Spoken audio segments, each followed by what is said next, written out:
కరుణ సంపన్నుడైన మహాదేవుడు మనను ఉపయోగించి మన బ్రతుకులో మనం గ్రహించిన తన మహాప్రేమ బట్టి తన మహాకృప బట్టి అనేటువంటి దేవుడికి హృదయపూర్వకమైన కృతజ్ఞతలు సమర్పిస్తూ నేటి పరిశుద్ధ ప్రభుత్వ ఆరాధన చేరి కూడి వచ్చినటువంటి నా ప్రియ సహోదరి సహోదరులందరికీ కూడా మన ప్రభువు రక్షకుడైన క్రీస్తు నామములో అందరికీ హృదయమైన శుభాలు తెలియజేస్తున్నాను.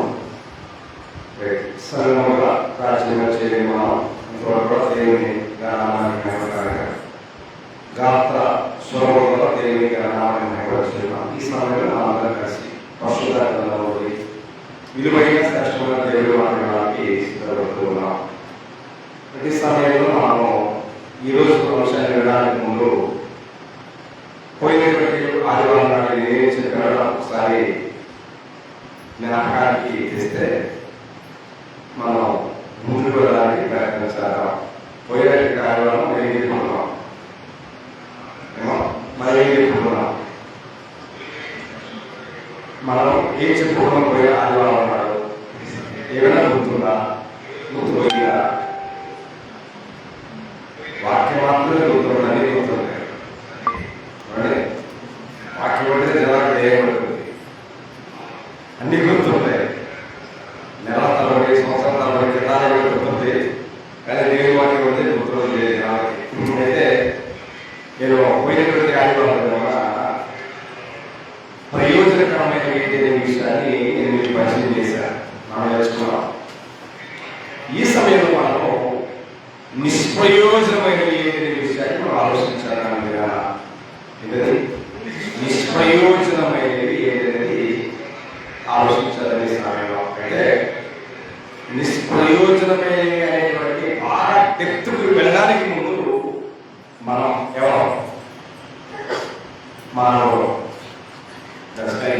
మానవుడు అయితే మన జీవితంలో మానవుగా మన జీవితంలో మన బ్రతుకుల్లో ప్రయోజనకరమైనది ఏంటి, నిష్ప్రయోజనమైనది ఏంటి? మన జీవితం ఎక్కడో వరకు మన జీవితంలో ప్రయోజనకరమైనది నిష్ప్రయోజనమైనది.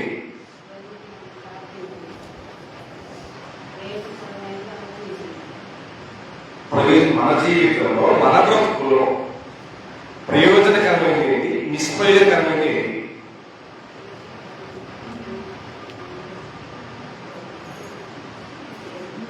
What is your answer? ఏంటి సమాధానం ఏంటి?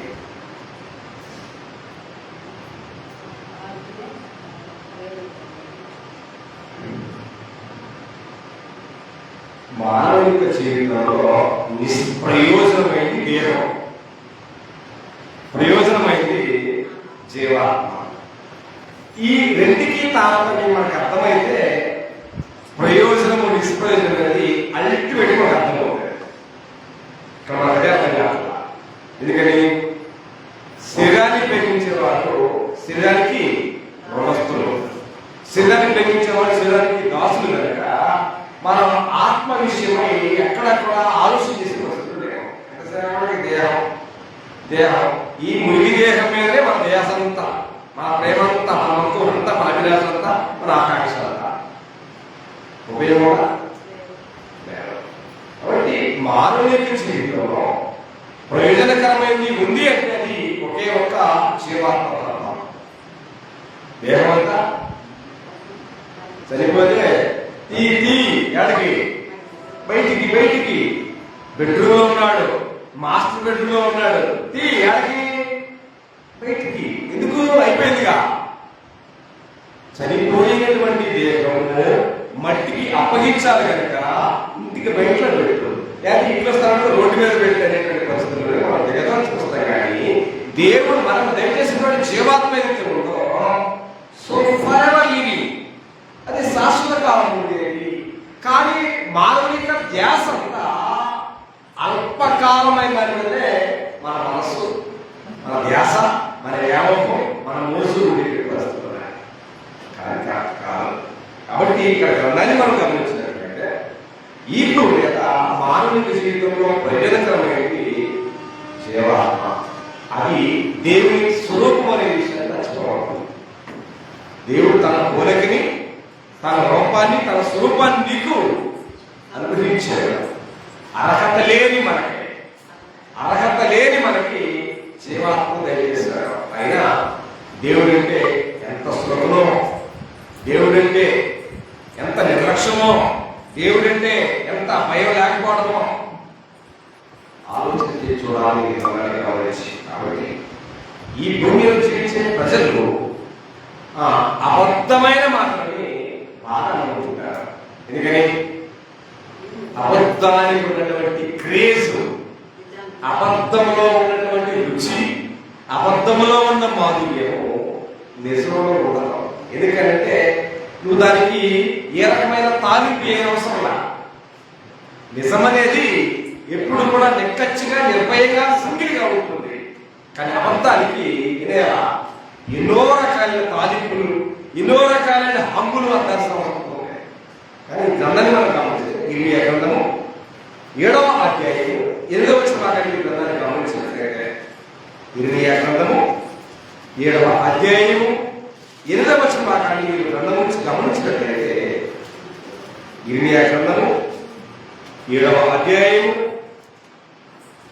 ఇర్మియా గ్రంథము 7వ అధ్యాయము 8వ వచనం, ఇదిగో అబద్ధపు మాటలను మీరు నమ్ముకొనుచున్నారు, అవి మీకు నిష్ప్రయోజనములు అన్నాడు.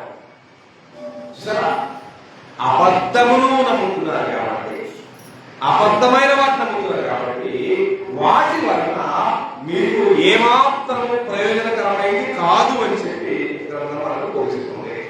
కానీ నిజాన్ని నమ్మాలంటే ఎన్నో ఆధారాలు కావాలి. కానీ అబద్ధాన్ని నమ్మాలంటే ఏ రుసుములు ఉండవు. దీనికి అయినా ఆడంబరాలు ఎక్కువ. నిజం అనేది నిద్రలేసరికి అబద్ధం ఆకాశం అంతా ఎత్తుకెళ్ళింది. ఎందుకని ఆధారం లేదు కదా. ఆధారం ఉంటే బరువు ఉంటుంది, ఆధారం ఉంటే వాల్యూ ఉంటుంది. కానీ నిరాధారమైనటువంటి అబద్ధపు మాటల్ని లోకములో ఉన్న పనివే కాకుండా క్రైస్తవులు చెప్పుకునే మనం కూడా అబద్ధాన్ని నమ్ముతున్నాం, సత్యాన్ని నమ్మం, దేవుని మాట వినం, దేవుని మాట నమ్మం, దేవుని మాట లోపడం. ఏదైనా దేవుని మాట నమ్మక అబద్ధాన్ని నమ్ముడు అన్నాడు. దేవుని మాట నమ్మలేదంటే ఎవరన్నట్టుగా అబద్ధాన్ని నమ్మినట్లే. క్రైస్తవులు ఎక్కువ మంది ప్రజలు సత్యాన్ని నమ్ముతున్నారా, అబద్ధాన్ని నమ్ముతున్నారా? ఎవరి పనిది? ఈ లోకంలో జీవించే క్రైస్తవులు అందరూ బైబిల్ కొనవచ్చు, బైబిల్ బ్యాగులు కొనవచ్చు, బ్యాగుల్లో చేసుకుని వాస్తా ఉండొచ్చు, ప్రతి ఆదివారం, ప్రతి గురువారం, ప్రతి శుక్రవారం టెంపుల్ అక్కడ వెళ్తానే ఉండొచ్చు. కానీ వెళ్ళే మన జీవితానికి ఏది సత్యమో, ఏది అసత్యమో, ఏది నిజమో, ఏది అబద్ధమో అన్నటువంటి దానిని పరిశీలన చేయలేకపోతే మన జీవితము నిష్ప్రయోజనము. ఎందుకు? ఒక విషయం జ్ఞాపకం చేస్తా, అంటే నిజాన్ని, అబద్ధాన్ని, సత్యాన్ని, అసత్యాన్ని వేరు చేయగలిగే కెపాసిటీ ప్రతి మానవుడికి దేవుడు ఇచ్చాడు. ఒక జీవరాశి పేరు మీకు నేను చెప్తాను. 100 లీటర్ల నీళ్లు పోయాడు, 100 లీటర్ల నీళ్లు పోసి 1 లీటర్ పాలే పోయాడు. నీ 100 లీటర్ నీళ్ళు ఆడే ఉంటాయి, పాలు మాత్రమే తాగేటువంటి ఒక జీవరాశి పేరు చెప్తావా?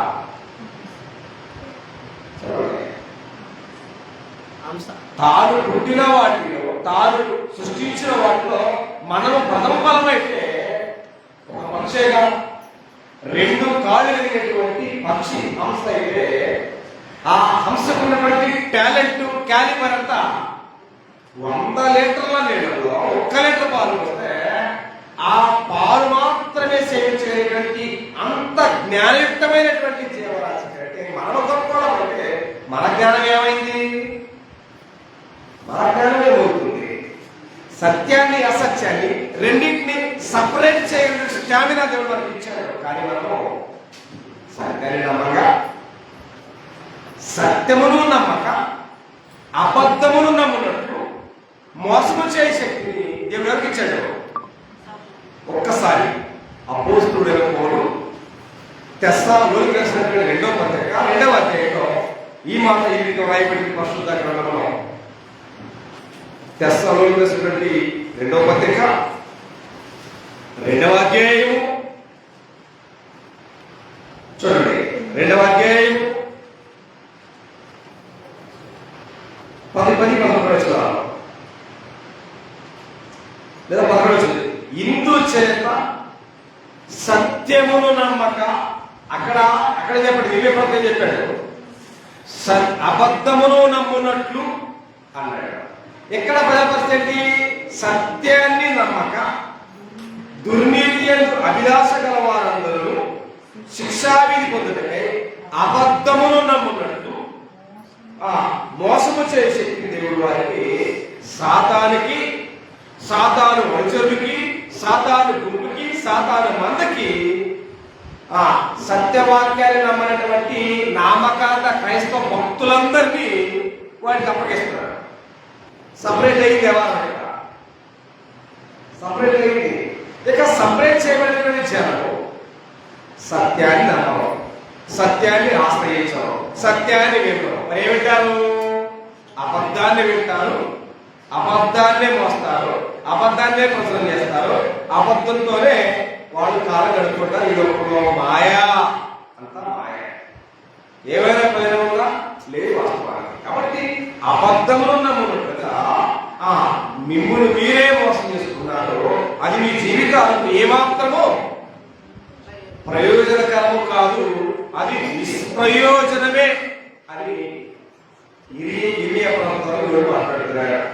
ఓకే, మాట అనేటువంటిది, క్రియ అనేటువంటిది చాలా ప్రాముఖ్యమైనది క్రైస్తవ జీవితంలో. ఎందుకంటే దాన్ని పరస్పరంగా మాట్లాడు.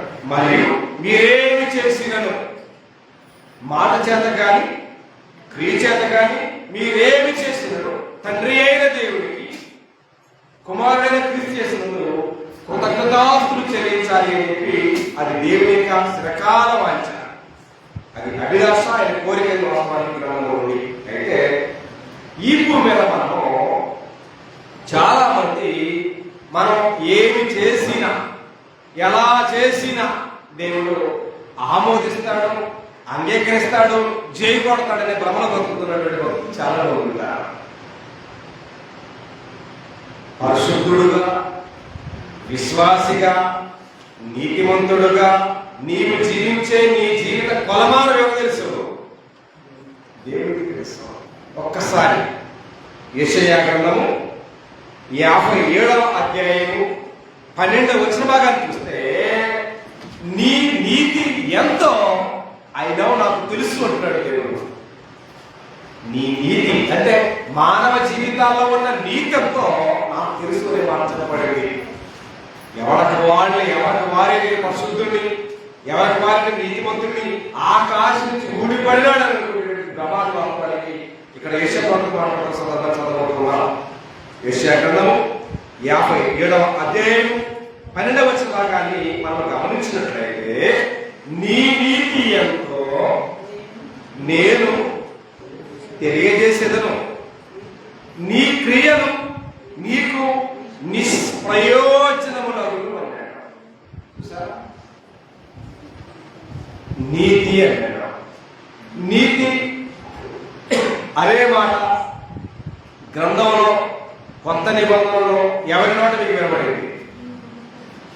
నీతి అనే మాట భూమి మీద జీవిస్తూ ఉన్న మన జీవితాల్లో ఆ మాట ఎవరి జీవితాలు వినపడుతుంది? ఎవరు చెప్పారన్నమాట? యేసులో బాప్తిసం పొందిన తర్వాత మాట్లాడిన మాటల్లో గోల్డెన్ వర్డ్ ఏంటంటే, మీరు మొదట నా రాజ్యాన్ని, నా నీతిని వెతకండి అన్నాడు. నా రాజ్యాన్ని, నా నీతిని వెతకమన్నాడు. మనిషి జీవించే జీవితకాల గమనం అంతా మరి ఏం వెతుకుతాడు? రాజ్యాన్ని వెతకాల, నీతిని వెతకాల. రాజ్యాన్ని వెతుకుతాడా, నీతిని వెతుకుతాడా అంటే ఏం వెతుకుతాడు? ఏం వెతుకుతాడు? మనమే కాదు, సృష్టి ప్రారంభము నుండి ఇప్పటికి ఈ దినం వరకు కూడా ఉన్నటువంటి పితరులంతా, పెద్దలంతా, మనమంతా ఏం వెతుకుతాము అంటే మూడే మూడు కంటెంట్స్ వెతుకుతాం. ఒకటి కూడు, రెండు గుడ్డ, మూడు కూడు. ఈ మూడింటిని వెతికే సమయానికి మనిషి జీవన ప్రమాణం అయిపోయింది. ఇంకా మరి దేవుడు ఎప్పుడు తెలుసుకుంటావు, దేవుడు ఎప్పుడు జరుగుతావు, దేవుడు ఎప్పుడు ఆలోచిస్తావు, దేవుడు ఎప్పుడు సమాజానికి ప్రచురం చేస్తావు? నీ జీవితం అనేది గూడు కోసమేనా? నీ జీవితం అనేది గుడ్డ కోసమేనా? నీ జీవితం అనేది గూడు కోసమేనా అంటే కాదు. వాటి విషయమే సిద్ధపడుతున్న వారు అవి కావాలని సిద్ధపడతా ఉంటారు. ఎవరు వాళ్ళు? అపోస్తలుడు మతస్థుల అలవాటయ్యో ఏం కావాలని? ఏమి తిందుమా, ఏమి త్రాగుదుమా, ఏమి ధరించుకుందుమా అనేటువంటి చింత ప్రతి మానవ జీవితంలో ఉంటుంది. That is human being. అది మానవ లక్షణం. సాధ్యాన్ని ఆలోచించకూడదని నేను అనలేదు. కథ విషయం ఏంటంటే అవన్నీ ఏమన్నీ కూడు కావాలని, గుడ్డ కావాలని, గూడు కావాలని ఎవరు తెలుసు? దేవుడు తెలుసు. దేవుడికి తెలుసు. అవి దేవుడు నీకు దయచేయాలి అంటే నువ్వేం చేయాలా?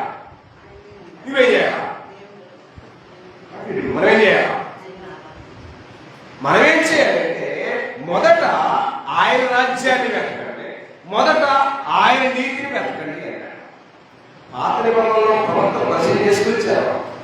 యెషయా మొద్దు నుండి ఏ సిగురు? నీతి సిగురు అంటాడు.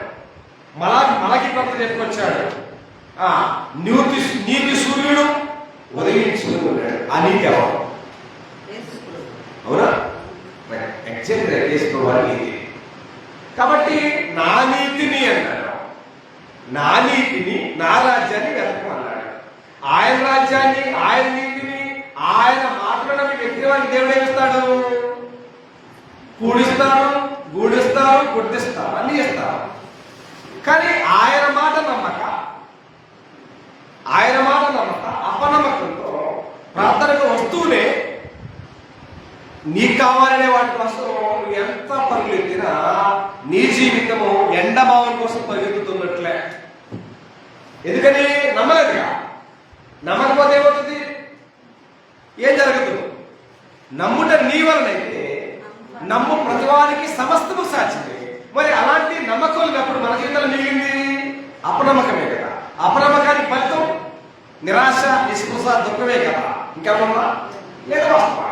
కాబట్టి గ్రంథాన్ని మనం గమనించినట్లయితే నీ క్రియలలో నీ నీతి అన్నాడు. నీ నీతి నేను తెలియజేస్తాను. మన జీవితాల్లో నీతి ఎంత ఉన్నది మనకు తెలుసా? మనం అనుకుంటాం, నేను బాప్తిజం పొందే, నేను నీతిమంతురాల్ని, నేను పరిశుద్ధుడిని, నేను పవిత్రతని, నాకు ఇచ్చిన పవిత్ర తేడా లేదని ఎవరి జీవితంలో అడుగుకోవడం తప్పు లేదు. కానీ ఆ నీతికి తగినట్టి క్రియలు మన జీవితంలో లేకపోతే ఉపయోగపడే. కాబట్టి లోపల 3 పదములు మీరు చూస్తే నీతిమంతుడు లేడు, ఒక్కడైనా కూడా లేడు అన్నాడు. మరి ఎట్లా నీతిమంతుడు వచ్చారు? ఇక్కడ నీతిమంతుడు ఎట్లా అయ్యారు? యేసు ప్రభువారు కాచిన రక్తము ద్వారా కడగబడితే మనమంతా నీతివంతమయ్యేటువంటి అవకాశం ఉంటాయి గ్రంథం ప్రకారం వాస్తవం గమనిస్తాడు.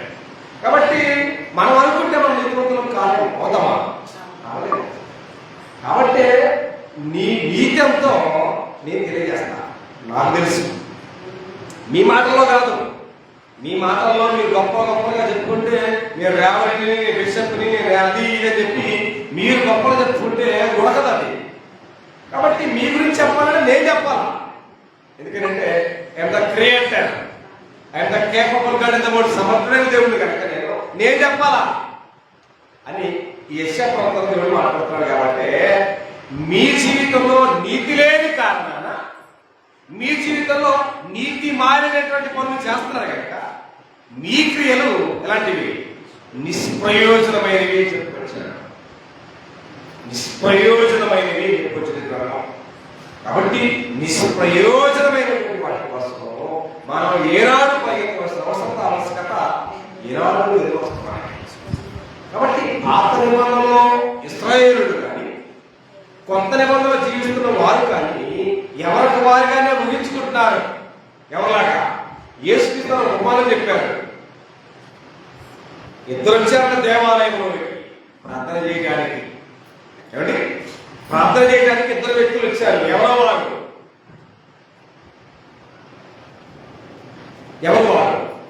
ఇద్దరు వ్యక్తులు వచ్చారంట దేవాలయం ప్రార్థన చేయడానికి. ఒకడు పరిసేయుడు, రెండు సుంకరే. ఒకడు పరిసేయుడు, రెండు సుంకరే. పరిసేయుడు వచ్చేమంటున్నాడు, పరిసేయుడు వచ్చేమంటున్నాడు, సుంకరు వచ్చి ఏమంటున్నాడు? ఎవరి ప్రార్థన దేవుడు ఆమోదించాడు? ఇద్దరు చేశారు. ఇద్దరు ప్రార్థన దేవుడు ఆమోదించాడా? ఆమోదించలా. వాళ్ళలో ఒక ఆయన అంటాడు, నేను వారానికి 7 మార్లు కోసం ఉంటున్నా, నా భాగంలో దశమ భాగం ఇస్తున్నా, నేను పాపుల్లో లేను, నేను పరిశుద్ధుడిని, నేను పవిత్రుడని తనకు తానుగానే డబ్బాలు వేసి కొట్టుకుంటున్నాడు. మరొక వ్యక్తి ఉన్నాడు. ఆయన ఏమంటాడంటే, ఆకాశపు వైపు కన్నులెత్తి శుశుడికైనలో ధైర్యం చాక దుమ్ము కొట్టుకుంటూ పాపిని నన్ను కనిపించమని ఆలోచన మనం ఏమవుతున్నామని దేవుడు తెలుస్తుంది. అందుకోసమే నిజంగా వాస్తవానికి బైబిల్ కొట్టుకున్న వారంతా ప్రార్థనకి వెళ్ళేవారే. వారి ప్రార్థన ఆమోదయోగ్యమైంది అయిందైతే అపోస్తుడని వారిని కట్టాడు. లోకమంతా ఏమన్నాడు? లోకమంతా దుష్టి ఎందుందన్నాడు. లోకమంతా సత్యాన్ని నమ్మట్లేదు అన్నాడు. అబద్ధాన్ని నమ్ముతుందన్నాడు. అబద్ధానికి దాసోహం అవుతుంది. ఎక్కువచ్చింది ప్రార్థనలకు వెళ్ళడం అనేది ప్రాముఖ్యమే, కానీ వెళ్ళే ప్రార్థనలో ఉన్నటువంటి తారతమ్యాన్ని గమనించకపోతే మనకు మించినటువంటి బంధపించుడు ఎవరు లేరన్న విషయాన్ని గమనించాలి. ఎప్పుడు కూడా వెళ్ళేవారు చేసేవారి ప్రార్థనంతా కరెక్ట్ అయితే మన చేతుల్లో ఉన్న బైబిల్ ఖచ్చితంగా పోతుంది. అందరూ చేసేది తప్పైతే బైబిల్ కరెక్ట్ అవుతుంది. ఏది కరెక్ట్ అన్నది ఖచ్చితంగా మీరు ఆలోచన చేయండి. హంసలాగా మీరు ఆలోచన చేయాలి. కాబట్టి గ్రంథాన్ని మనం గమనించినట్లయితే నీ క్రియలు నీ జీవితంలో నీతి లేని కారణాల నీ క్రియలు ఏమవుతున్నాయి? నిష్ప్రయోజనమవుతున్నాయి. కాబట్టి నీ జీవితము నా జీవితం అనేది ప్రయోజనమైన వాటిని, అంటే నిష్ప్రయోజనమైన వాటిని అనుసరిస్తున్నారయ్యా మీరు అని చెప్పుకొచ్చిన ఒకసారి ఇర్మియా ప్రవక్త మాట్లాడుతున్న మాటని ఇర్మియా గ్రంథము 2వ అధ్యాయము 8వ వచనం చదవబోతున్న ఈ సమయంలో ఇర్మియా గ్రంథము 2వ అధ్యాయము 8వ వచనం చదవబోతున్న దేవుని మీద యెహోవా ఎక్కడ ఉన్నాడని యాజకులు అడుగుతున్నారు. ధర్మశాస్త్రోపదేశకులు నన్ను ఎరుగులు, ఏలికలను నా మీద తిరుగుబాటు చేయుదురు, ప్రవక్తలు బయలుపేరిన ప్రవచనలకు చెప్పుదురు, నిష్ప్రయోజనమైన వాటిని అనుసరింతురు అన్నాడు. ఒక క్రైస్తవుడిగా, ఒక విశ్వాసిగా మనము నిష్ప్రయోజనమైన వాటిని అనుసరించడం వల్ల మన జీవితానికి ఏమైనా సౌలభ్యం ఉందా? ఏమైనా సుఖం ఉందా? ఏమైనా ప్రయోజనం ఉందా అంటే లేదు. నిష్ప్రయోజనమైన వాటిని మీరు అనుసరిస్తున్నారు అనే విషయాన్ని ఇర్మియా ప్రవక్త మాట్లాడుతున్నారు గ్రంథం నుంచి. కాబట్టి గ్రంథం ఆయాసం వల్ల చాలా స్పష్టంగా బోధిస్తుంది. అతమాత్రమే కాకుండా యేసుక్రీస్తు భూమి మీద బతికిన దినాల్లో కూడా ఆయన కూడా చక్కటి మాట మాట్లాడారు. ఏంటంటే ఆత్మయే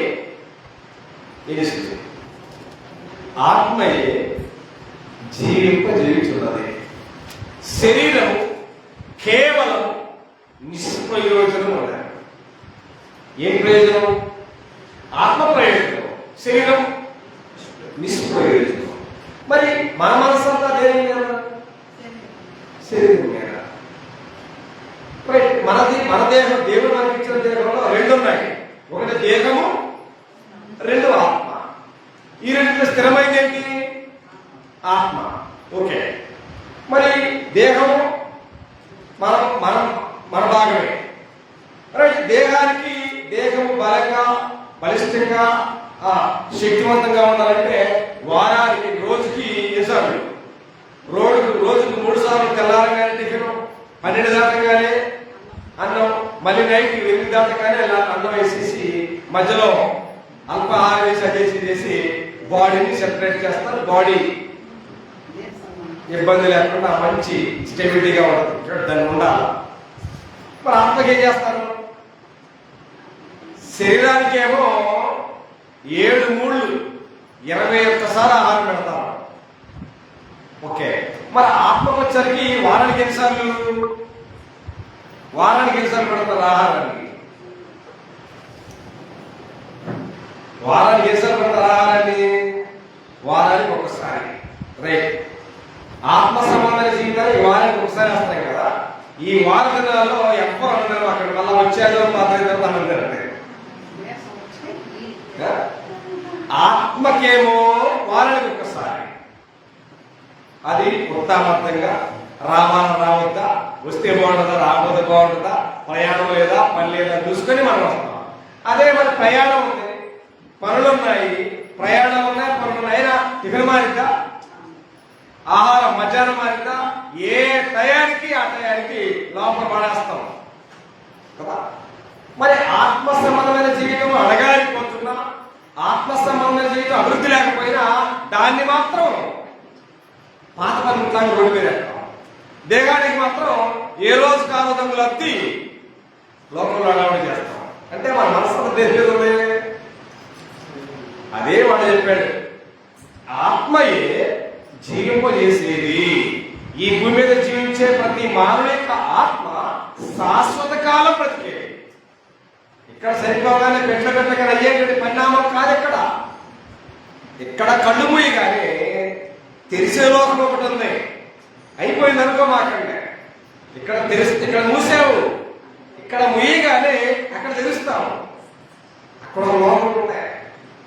ఆ లోకం కోసం ఆ లోకంలో శాశ్వతంగా సంతోషంగా సమాధానంగా ఆనందంగా ఆహ్లాదంగా ఆకలి తప్పలి పగలి రాత్రి వెలుగు చీకటి లేకుండా తేడాయే లేకుండా ఉండాలంటే ఇక్కడ జీవించవలసిన జీవితం దేహ సంబంధమైన జీవితం కాదు, శరీర సంబంధమైన జీవితం అంతకంటే కాదు, ఆత్మ సంబంధమైన జీవితం. చాలా ప్రజలు చెప్పుకొచ్చింది కదా. అదే మన ప్రభు చెప్పారు, ఆత్మయే జీవింపజేస్తున్నది కానీ శరీరం కేవలము నిష్ప్రయోజనం అన్నాడు. దేవుడు ఏది ప్రయోజనం అంటున్నాడో అది మన జీవితాల్లో నిష్ప్రయోజనంగా కనపడతాం. ఏది నిష్ప్రయోజనం అంటున్నాడో అది మనకు ప్రయోజనంగా మార్చబడతాం. ఎందుకంటే మనం ఆస్వాదించేటువంటి పరిస్థితులు అలా ఉన్నాయి, ఆస్వాదించే పరిస్థితులు అలాగే ఉన్నాయి. కాబట్టి ఈ రెండింటికి తారతమ్యం అర్థం కాక దేహ ప్రాముఖ్యమా ఆత్మ ప్రాముఖ్యమా అంటే ఆత్మ ప్రాముఖ్యం. కానీ ఈ రెండింటికి వైద్యం మనకు ప్రధాన శత్రువు మనము అని అంటే శరీరం చెప్పాలంటే మనము అని చెప్పేటువంటి మాట ఆత్మ గురించి జీవాత్మ. అందుకోసమే ఏమండి ఆమె చనిపోయిందండి, ఆయన చనిపోయారండి, ఆయన కాలం చేశారండి. అర్థం ఏంటంటే ఆయనలో నివసించే జీవాత్మ వెళ్ళిపోయింది, పాజిటివ్ వే వెళ్ళిపోయింది, ఆత్మ వెళ్ళిపోయింది. ఆయన అనేది ఆమె అనేటువంటిది దేహం కాదు. ఇక్కడ ఆయన ఒక వ్యక్తి యొక్క ఆత్మ నివాసం చేయడానికి షెల్టర్ గుడారం మనుషుల యొక్క దేహం. అదేడే ఉంది. దాన్ని ఏం చేస్తారుగా ఊరగా పెడతా, తీసుకెళ్లి మట్టిలో పెడతా, ఆ పసలైనటువంటి ఆత్మ దాని మీద ఫోకస్ చేయవలసిన క్రైస్తవులు దాన్ని సైడ్ చేసి దీన్ని హైలైట్ చేస్తారు. దేన్ని? దేహాన్ని. దానికి హంగులు ఆర్భటాలు అన్ని చేస్తారు. ఆత్మ విషయంలో ఏమీ లేదు. ఆదివారం దేవుడు ఆరాధించాలని కూడా నింపాదిగా తీర్చుకొని తీరుబడిగా అంత అయిపోయిన తర్వాత ఆర్భాటంగా వచ్చి కూర్చుంటే ఏముండదా? ఏమి మన జీవితం ఎక్కడ శాశ్వతం కాదు. మనకి ఒక రాజ్యం, ఒక శాశ్వతమైన రాజ్యాన్ని దేవుడు ఏర్పాటు చేశాడు. ఆ రాజ్యంలో ప్రభువుతో కూడా సదాకాలం ఉండాలి అంటే ఇక్కడ నీవు ఈ జీవితాన్ని ఏం చేయాలా? సాక్రిఫైస్ చేస్తావా? ఏం చేసేది? ఒక పూట టిఫిన్ చేయకపోయినా కొంపలు మునిగిపోయినట్టే. ఒక పూట మధ్యాహ్నం అన్నవారికి ఇబ్బంది అయినా ఒకరు మునిగినట్టే. ఆరాధన పోతే ఏం లేదు. దేవుని ఆరాధించే సమయం దేవుని ఇవ్వకపోయినా ఇక్కడ కొంపల మూలలో నష్టమే కాదు. కానీ టిఫిన్ చేయకపోయినా, ప్రయాణం చేయకపోయినా, ఆహారం చేయకపోయినా దాని గురించి మాత్రం తీక్షణంగా ఆలోచన చేస్తాం. ఏమవుతుంది? మరి ఆదివారం వచ్చింది, ఆరాధన చేయాలని తప్పుందా? దాని గురించి మనం ఆలోచన పోతే పోయిందిలే, ఎవరికి పోతే పోయిందిలే. ఆదివారం ఆరాధన పోయినా పర్లేదు, కానీ మనం మాత్రం ఇప్పుడు ఆరాధన చేయాలి కాబట్టి ఈ రోజు మనం అన్నది ఉందామని అనుకుంటారా? అస్సలు ఏమాత్రం అది పర్లేదు. ఎందుకని భౌతిక సంబంధమైన దేహం మీద ఉన్న ప్రేమ, మక్కువ, అభిమానం, ఆకాంక్ష అంత గొప్పవి కాబట్టి నేటి క్రైస్తవులు అభివృద్ధి లేదు. ఏ అభివృద్ధి? ఆత్మ సంబంధమైన అభివృద్ధి లేదు. వాక్యంలో అనుభవం లేదు. ఎట్లకి భూముట్టి కాల్సి భద్రత వస్తున్న అక్షరముకు బయలుదేరి లోకంలో సాగుతుంది. దాసుడు చూస్తే ఎద్దులాగా ఉంటాడంట, ఒక్క పద్యం రాదంట. బైబిల్ అయితే ఎక్కువ వస్తాం, బైబిల్ అయితే ఎక్కువ అన్నా బైబిల్ మొత్తం, కానీ దానిలో ఏమో లేదో తెలియదు. యాత్రకి మాత్రం వస్తుంది.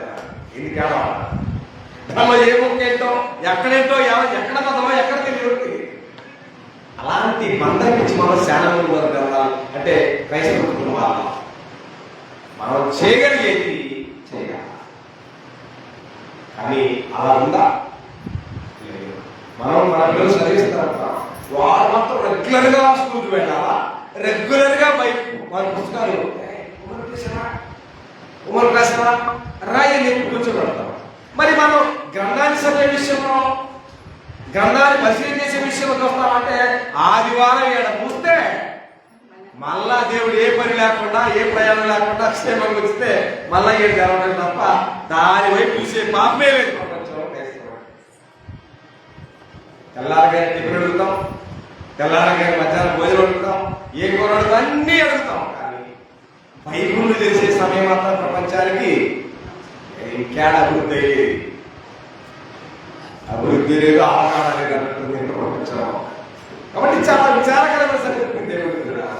క్రైస్తవులు అభివృద్ధి చెందాలన్నాడు. క్రైస్తవుల లోకానికి సత్యవాక్య విషయంలో అనుభవ జ్ఞానం కలిగిన వాడై ఉండాలన్నాడు. వచ్చినప్పుడు బాప్తిజం పొందినప్పుడు మన పరిస్థితి ఎట్లాగా ఉందో పెంట్లో పెట్టేదాకా అదే పరిస్థితి. ఏ మాత్రం అభివృద్ధి లేని పరిస్థితి. ఎందుకా చేయడం? ఎవడడిగాడు? అభివృద్ధి ఉండాలి కదా. భూమి మీద బ్రతికినందుకు ఏదన్నా ఒకటి ఉందా? ఏమి లేదు. ప్రారంభంలో ఎట్లా ఉన్నామో ఈ లోకాన్ని వచ్చిందాక అట్లాగే ఉంటే దాని వల్ల ఏ ప్రయోజనం? ఏమంటాడంటే సోమరివైన చెడ్డదాసుడా అంటాడు. తీసుకెళ్ళాడేమన్నాడు, ఈ పనికి మారిన దాసుని తీసుకెళ్లి గట్టిగా సేకరణ అయిపోయింది.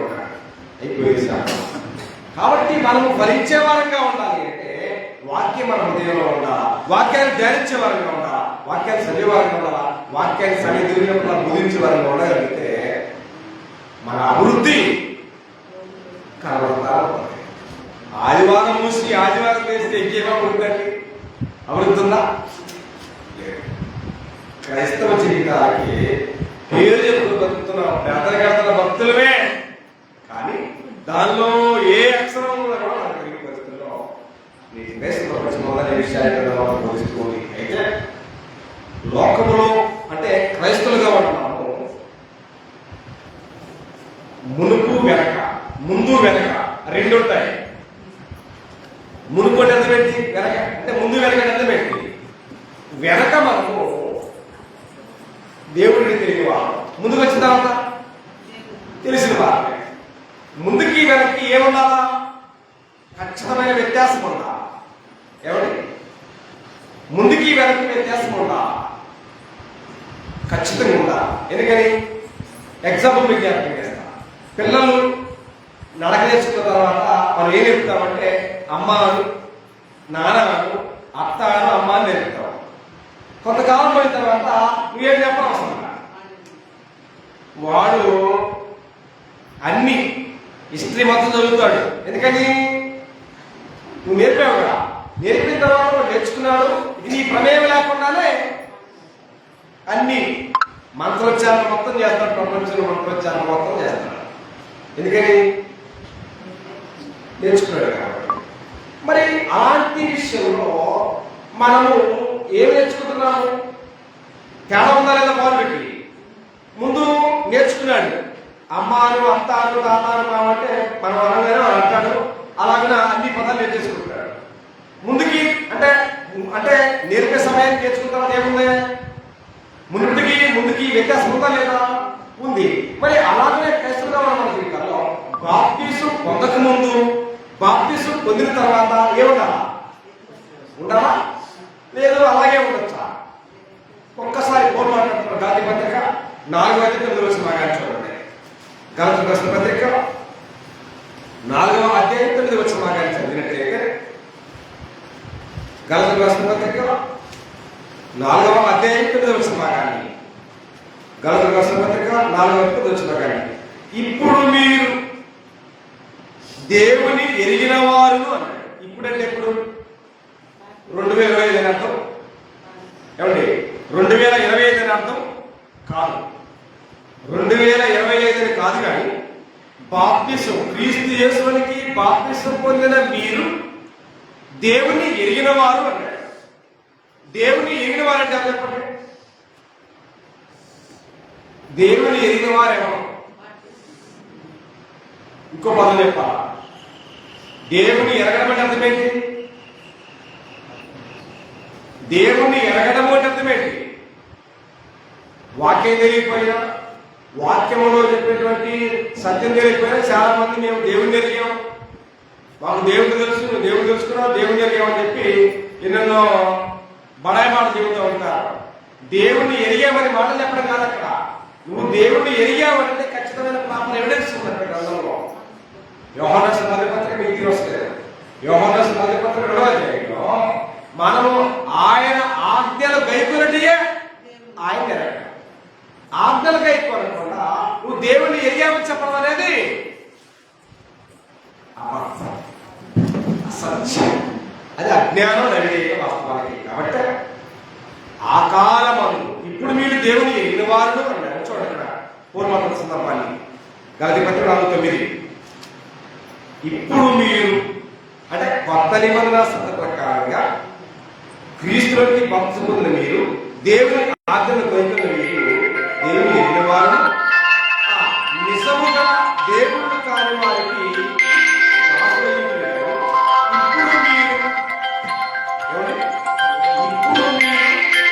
ఇప్పుడు మీరు ఏం చేస్తారు?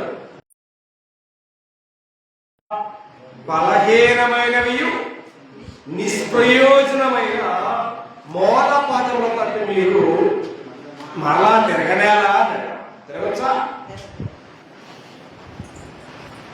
ఒక్కసారి మనం బాప్తిసం పొందిన తర్వాత, ఒక్కసారి దేవుని ఆజ్ఞలు గైకొన్న తర్వాత, ఆ ఆజ్ఞ ప్రకారంగా బాప్తిసం పొందిన తర్వాత మనం లోకం వైపు, లోక ఆశల వైపు మనం తిరగడానికి మనకేం లేదు, నైతికమైనటువంటి హక్కు మనకి లేదు. మనం బాప్తిసం పొందాము అనేటప్పుడు ఏంటంటే ఆయన మనం కొనుక్కున్నాడు. ఎవరున్నారండి? దేవుడు తన కుమారుడి రక్తము ద్వారా మనల్ని కొనుక్కున్నాడు. మీరు విలువబెట్టి కొనబడిన వారు కనుక మీ దేహముతో దేవుణ్ణి మహిమపరచండి. మీరు మీ సొత్తు కాదు. మీ దేహం మీద, మీ జీవితం మీద మీకు హక్కు లేదు. మీ జీవితం మీద రైట్స్ అన్ని, నోరు మీద, కన్ను మీద, సర్వ అవయవాల మీద, అంతరింద్రియాల మీద సర్వ హక్కులు ఎవరికి? దేవునికి. నిజంగా చాలా మంది లోన్ తీసుకుంటూ ఉంటారు. ప్రాపర్టీ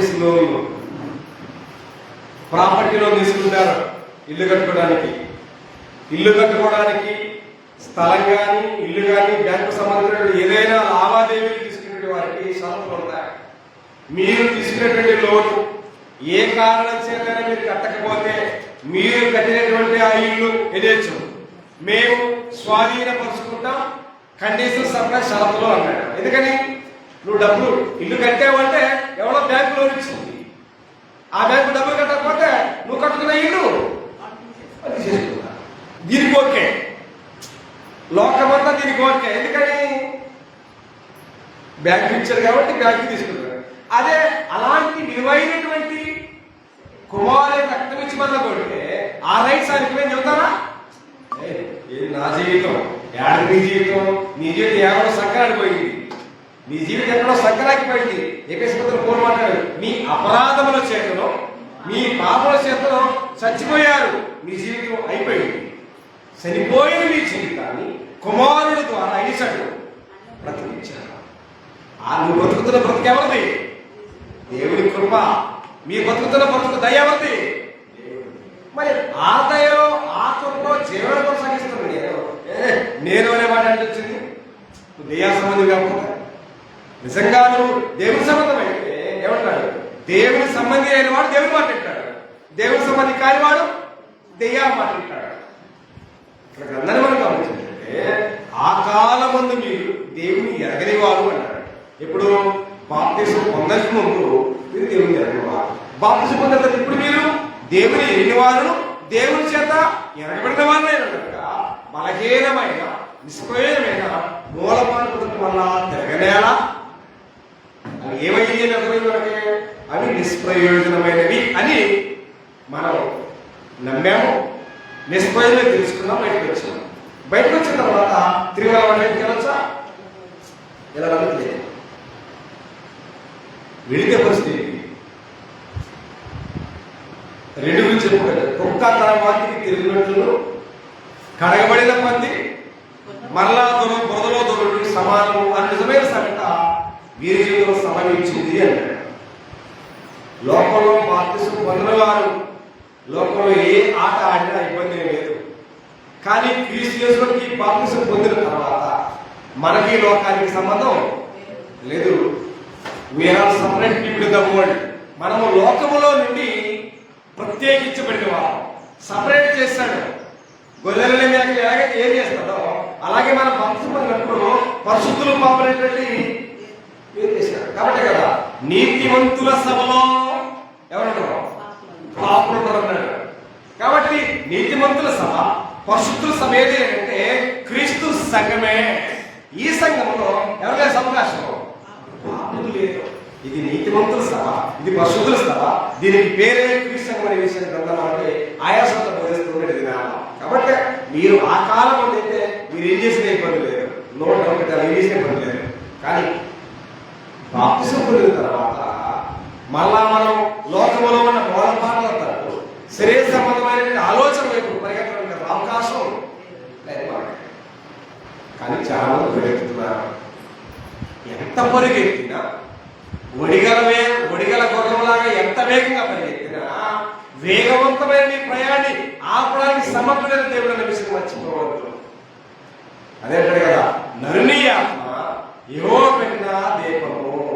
ఒక దినాన ఏ దినమైనా ఏ సమయమైనా నీ జీవిత గమ్యం ఆగింది, నీ జీవిత ప్రయాణం ఆగింది. ఆపదకి సమర్థుడైన దేవుడు కనుక ఆ పరిగెత్తే నీ పరుగులు పాపం కోసమా, పరిగెత్తే నీ పరుగులు పశువుల కోసమా, దేవుని కోసమా, దెయ్యం కోసమా, నీ కోసమా, దేవుని కోసమా, దేనికోసం నీ పరుగు అనే విషయాన్ని ఒక్కసారి గెహజీ అడగండి. ఒక్కసారి నీతి వైపు పరిగెత్తేటువంటి పిలుపుని అడగండి, పాపం వైపు పరిగెత్తేటువంటి గెహజీని అడగండి. మనం గెహజీలాగా పరిగెత్తాలా, పిలుపులను పరిగెత్తాలా? నీతి కోసమా, అవినీతి కోసమా, పాపం కోసం, పరిశుద్ధి కోసమా, దేని కోసం పరిగెత్తుతున్నాం అన్నది ఒక్కసారి నిలబడి మనకు మనం విమర్శ చేసుకోవాలి. ఎటువైపు పరిగెత్తుతున్నా, నా ప్రయాణం నా గమ్యం ఎటువైపని ఎవరికి వారు ప్రశ్నించుకోగలిగితే మన ప్రయాణానికి ఒక దిశ దశ అర్థమయ్యే అవకాశం ఉంటుంది. దేవుడికి వెళ్ళాలా, అలాంటి అవకాశం లేదు వాస్తవాన్ని. కాబట్టి ప్రజల వాళ్ళ నిష్ప్రయోజనమైన ముచ్చట్లు అన్నాడు. ఏ ప్రయోజనం? ముచ్చట్లు అన్నాడు. ముచ్చట్ల వల్ల ఏమంటారు? ఏమి లేదు. ఇవాళ చర్చిలో కూడా జరుగుతుంది అదే వాస్తవాన్ని. ఒక్క వచనం చేస్తాడు, మొత్తాన్ని ప్రపంచాన్ని మొత్తాన్ని చుట్టేసుకుంటున్నాడు. దీనివల్ల కూర్చున్న వారి వల్ల, వినేవారి వల్ల, ఆ ప్రార్థన చెప్పే వాళ్ళ దాని వల్ల ఏమైనా మేలుందా? ఇవాళ ప్రపంచానికి కూడా కావాల్సింది శవలకి ఇప్పుడుగా సొంతుకుంటేది ముసలి వచ్చాడు. వాక్యం చెబితే వాక్యం ఎందుకు? ఎందుకని వాక్యం ఏమి చెప్పాడు? నా మాట అద్దె వంటిది కాదా అన్నాడు. ఒక వ్యక్తి వాక్యం చెబుతూ ఉన్నాడు, పాపం చేసిన వ్యక్తి అలా ఉన్నాడు అనుకోండి, వాక్యం చెప్తున్న వాక్యాన్ని బట్టి అతనికి ఏమవుతా ఉంటుంది, లోపల ఫైర్ మండుతూ ఉంటుంది. ఎందుకని నా గురించి చెబుతున్నాడు అని చెప్పి ఆయన, ఎందుకని లోపం ఉంది కదా, పాపం ఉంది కదా, శాపం ఉంది కదా. ఆ వాక్యం అర్థమేంటి? ఏదైతే దేవుని చిత్రానికి వ్యతిరేకంగా ఉందో ఆ చెత్తని కాల్చివేయగలిగేది వాక్యం. లోపల చెత్త ఉంది, అది కాపా ఉండదు లోపల. ఏమన్నా అదే పరిశుద్ధంగా ఉన్న వ్యక్తి ఎలా అనిపించింది? లేదు వాక్యానికి నేను సిక్ అవుతున్నాను, వాక్యం నాకు సరిపోతుంది అనేటువంటి తారతమ్యం మనకు అర్థమవుతూ ఉంటాయి. మన మనస్సాక్షి లోపల ఆ గైడ్ చేస్తా ఉంటుంది. లోపల మనస్సాక్షి పని చెప్పి చేయగలిగే లేదు. మనస్సాక్షి పని చేస్తే ఖచ్చితంగా ఆ వ్యత్యాసం మనకు అర్థమవుతుంది. నేను లేను, ఈ వాక్యం నాకు వర్తిస్తుంది. అదే పాపం చేసుకునేస్తే ఈ వాక్యం ఆకర్షణ నేను టార్గెట్ చేశానని చెప్పి గుమ్మడికాయలు ఉన్నట్టు పొద్దున్నటువంటి పరిస్థితులు ఉండేవాళ్ళ. కానీ ఇవాళ నీకు కానీ నాకు కానీ దేవుని వాక్యం దేనికైతే మన జీవితాన్ని మనం అర్థం ముందు చూసుకుంటే ఎట్లా ఉంటుందో వాక్యం ముందు చూసుకుంటే కూడా మన జీవితం మనం ఉండాలని కోరుకుంటున్నాడు. పాపం లేకుండా, లోపం లేకుండా, లోకం సంబంధమైనటువంటి ఆలోచన లేకుండా దేవుని ప్రేమకు ఉపయోగపడాలంటే దేవుని యొక్క ఆలోచన, ఆకాంక్ష, అభిలాషకు దేవుని నేటికి నాటికి. అయితే మన చేతుల్లో, క్రైస్తవులుగా మన చేతుల్లో 2 నిబంధనలు ఉన్నాయి. ఏమన్నా 2 నిబంధనలు ఉన్నాయి. పాత నిబంధనలు మరొక పేరు చెప్పండి. పాత నిబంధనలు మరొక పేరు, పాత నిబంధన మరొక పేరు అంటారు. ఏమంటారు? ధర్మశాస్త్రం. ధర్మశాస్త్రం అంటే పాత నిబంధనలో 12 వందల ఇశ్రాయేలు వారికి ఇచ్చినటువంటి చట్టం. చట్టం ఏంటంటే ధర్మశాస్త్రం.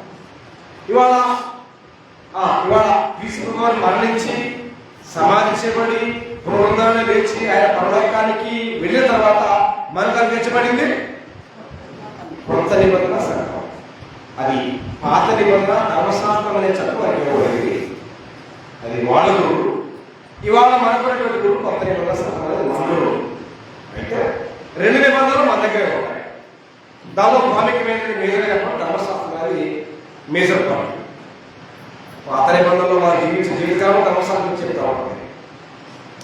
ఆ ధర్మశాస్త్రము అన్నాడు. ఏ ధర్మశాస్త్రం? ఇశ్రాయేలు 12 గోత్రాల వారికి మోషే నాయకత్వంలో అన్వయించబడిన ధర్మశాస్త్రం దేనికి సంపూర్ణ సిద్ధి కలుగు చేయలేదు అన్నాడు. దేనికి అర్థమేంటి? ఎగ్జాంపుల్, ధర్మశాస్త్ర మూలముగా ఏ మానవుడు ఎలాగేయబడలేదు. ధర్మశాస్త్ర మూలముగా ఏ మనుషుడు అది కాలేదు. ఏది? నీతిమంతుడు కాలేదు. ఓకేనా? మీరు చూస్తే రోమిలకు రాసిన పత్రిక 8వ అధ్యాయం 2వ వచనం చూస్తే ధర్మశాస్త్రము దేనిని చేజారకపోయినో దానిని దేవుడు చేశాడు.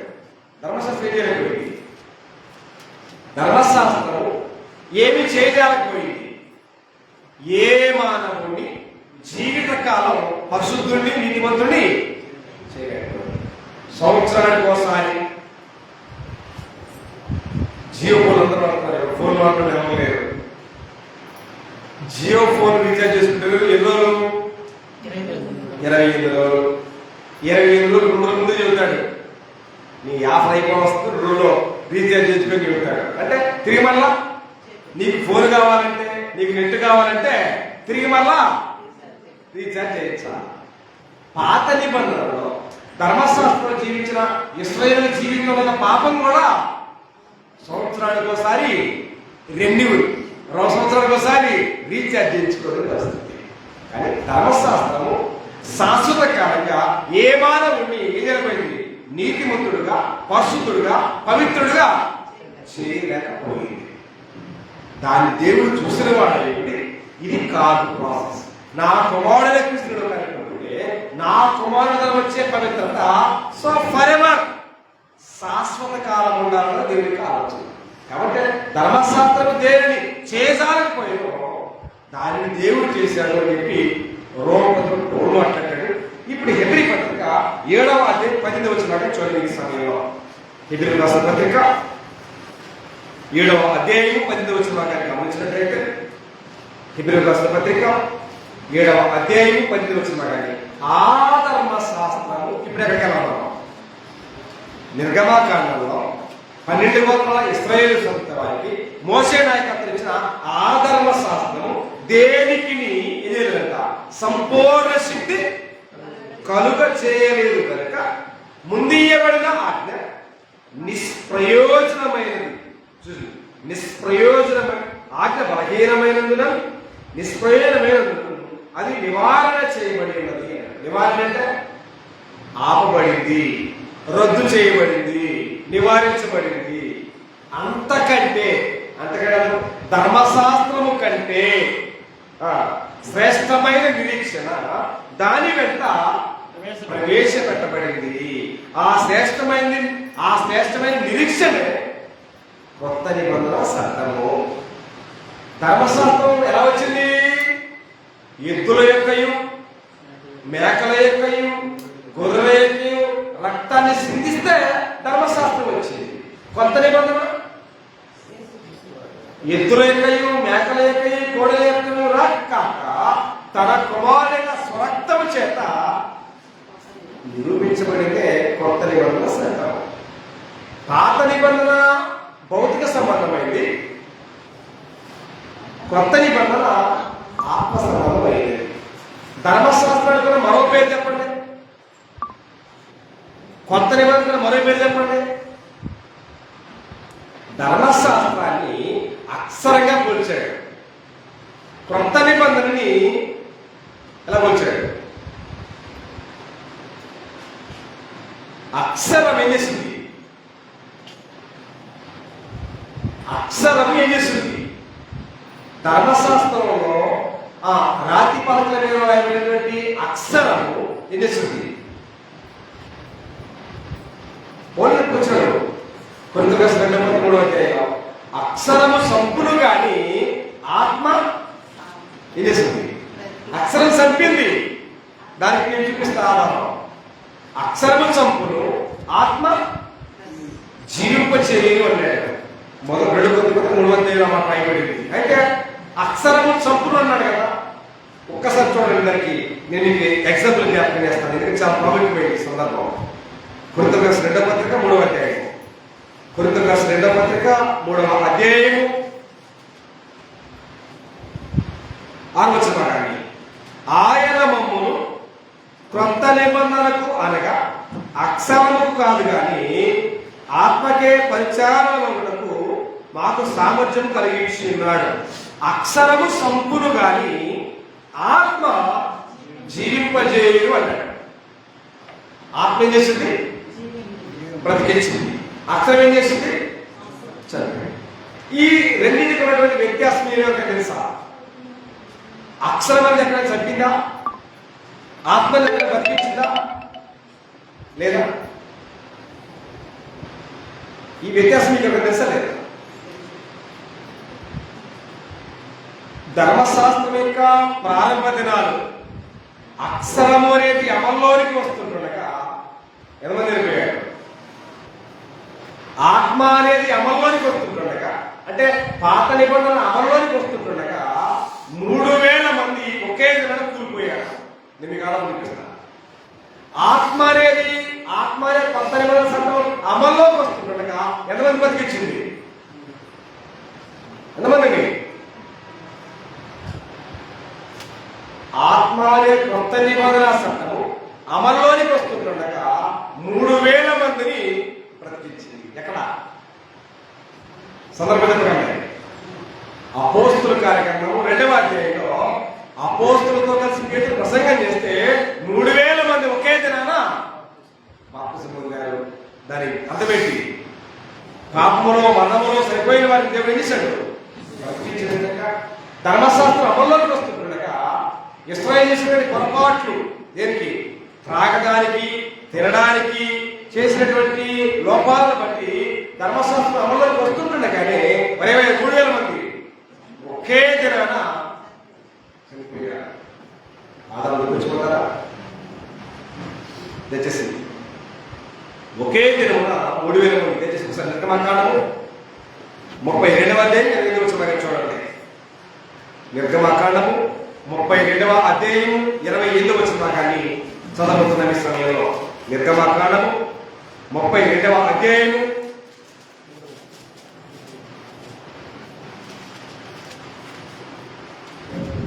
8వ వచనం కానీ లేవీయులు మోషే మాట చొప్పున చేయగా ఆ దినమున ప్రజలలో ఇంచుమించు 3,000 మంది కూలివి అన్నారు. పూర్వనిబంధన చనిపోవడం.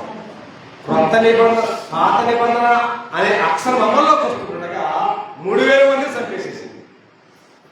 ఆత్మ అనేటువంటి కొత్త నిబంధన అమల్లోకి వస్తుండగా 3,000 మందిని బ్రతికించింది. అందుకోసమే అక్షరము సంపుడు ఆత్మ జీవింపచేయగలడు. కాబట్టి ఆ ధర్మశాస్త్రము దేనికి సంపూర్ణ శక్తి కలుగు చేయలేదు. దానికంటే శ్రేష్టమైన నిరీక్షణ కొత్త నిబంధన దాని కనుక ప్రవేశపెట్టబడింది. దీని ద్వారా మనం దేవుని సన్నిధికి జాలి అనేది దేవుని యొక్క ఆలోచన, ఆకాంక్ష, అభిలాష అనేది దేవుని కూడా. కాబట్టి ధర్మశాస్త్రం అనేది ఇవాళ వాడుకలో, ఒకవేళ ధర్మశాస్త్రమే వాడుకలో ఉంటే ఆదివారం దూరం, శనివారం లేదా మీరు నేను వైద్యం ఎవరు యూదులే కావాలా? 12 గోత్రాల వారే కావాలా? ఇక్కడ నడిపించే బాధ్యత ఎవరు చేయాలా? లేవి మాత్రమే చేయాలి. అసలు మందిరంలోకి రావడానికి ఎవరికి అధికారం ఏమండాలా? బయట మందిరానికి పాయకు వెలుపుకుండా లోపల ఏమన్నా ఓన్లీ యాజకులు, ప్రధాన యాజకులు మాత్రమే లోపల ఉంటారు. 12 గోత్రాల వారు కూడా 4 దిక్కులు 4 మూళ్ళు, దిక్కుకు 3 గోత్రాల నుండి వీక్షించాలి. ఇట్లాగొచ్చి పిచ్చులో కూర్చొని ఎంత స్వతంత్రత, ఎంత ప్రైవసీ ఉంటారో వారికి. కాబట్టి గ్రంథాన్ని మనం గమనిస్తే పాత నిబంధనలో ఇశ్రాయేలు గొప్ప ఆధిక్యతని దేవుడు మనకి ఇచ్చాడు. కానీ మనం ఏం చేస్తున్నాం? మనం అపాసుగా చేస్తున్నాం. మనం వస్తానికి దేవుడు. కాబట్టి ఇవాళ చాలా మంది వాక్యాన్ని ఫేస్బుక్ లో వింటున్నారు, లైవ్ లో వింటున్నారు, ఇళ్లలో వింటున్నారు, ఎన్నెన్నో